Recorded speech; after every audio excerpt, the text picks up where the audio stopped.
দেওয়াল লিখনকে কেন্দ্র করে এক কংগ্রেস কর্মীকে মারধরের অভিযোগ উঠল তৃণমূল কংগ্রেসের কর্মীদের বিরুদ্ধে। ঘটনাটি ঘটেছে সোমবার রাতে রঘুনাথগঞ্জে। আহতের নাম ফরিন শেখ। গুরুতর আহত অবস্থায় ফরিন শেখ জঙ্গিপুর মহকুমা হাসপাতালে চিকিৎসাধীন। দেওয়াল লিখনকে কেন্দ্র করে এক কংগ্রেস কর্মীকে মারধরের অভিযোগ উঠল তৃণমূল কংগ্রেসের কর্মীদের বিরুদ্ধে। ঘটনাটি ঘটেছে সোমবার রাতে রঘুনাথগঞ্জে। আহতের নাম ফরিন শেখ। আহত ওই কংগ্রেস কর্মীর অভিযোগ, বেশ কয়েকদিন যাবৎ তাকে হুমকি দেওয়া হচ্ছিল। আর এদিন কয়েকজন তৃণমূল কর্মী ভোটের প্রচারে দেওয়াল লিখনকে কেন্দ্র করে তাকে মারধর করে বলে অভিযোগ। গুরুতর আহত অবস্থায় ফরিন শেখ জঙ্গিপুর মহকুমা হাসপাতালে চিকিৎসাধীন। ঘটনার তদন্ত শুরু করেছে রঘুনাথগঞ্জ থানার পুলিশ। আমাকে অনেক দিন ধরে আমাকে হুমকি দিচ্ছে যে তুই যদি কংগ্রেস করিস তোকে এলাকায় থাকতে দেবো না, ঠিক আছে, তোর হাত পা মেলে দেবো, এ করবো ও করবো। পুলিশের হুমকি, পানি কেসের হুমকি, অনেক রকম হুমকি দিচ্ছে। তো আমি বলেছি আমাকে যত হুমকি দেয় আমি কংগ্রেসই করবো, যতদিন বেঁচে থাকবো ততদিন আমি কংগ্রেসই করে যাব। তার সাথে আমি কালকে রাত্রে বাজার এলাম, দিয়ে আমাকে 4-5 জনা মেলে ওরা আমাকে মারার জন্য অনেক দিন ধরে প্ল্যান করছে।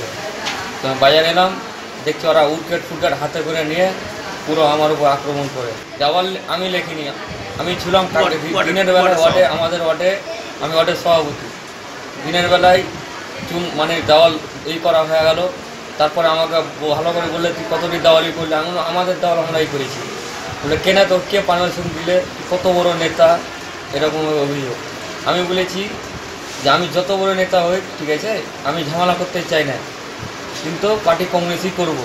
আমাকে যত হুমকি দাও যাই দাও কিছু করতে পারবে না আমার। ইয়ামিন শেখ আর আতাউল শেখ আর কাউসার শেখ। যদিও তৃণমূল নেতা বিকাশ নন্দ বলেন এই অভিযোগ সম্পূর্ণ ভিত্তিহীন।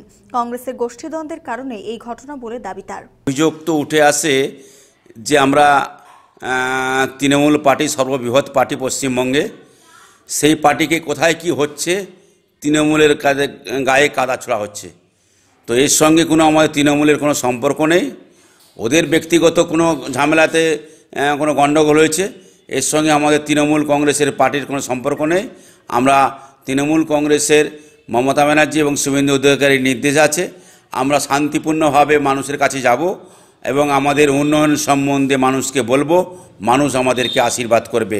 এবং মানুষের আশীর্বাদের না পাওয়ার জন্য আজকে বিরোধী পক্ষরা তারা চক্রান্ত করে গণ্ডগোল, নিজেরা যে গণ্ডগোল করছে, তৃণমূলের ঘাড়ে দোষ চাপিয়ে দিয়েছে।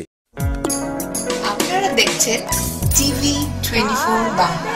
TV24 বাংলার সমস্ত খবরের আপডেট পেতে ইউটিউবে সাবস্ক্রাইব করুন TV24 বাংলা চ্যানেলটিকে এবং সাবস্ক্রাইবের পর অবশ্যই বেল আইকনটি একবার ক্লিক করুন। কমেন্টস আর শেয়ার করতে ভুলবেন না। TV24 বাংলা।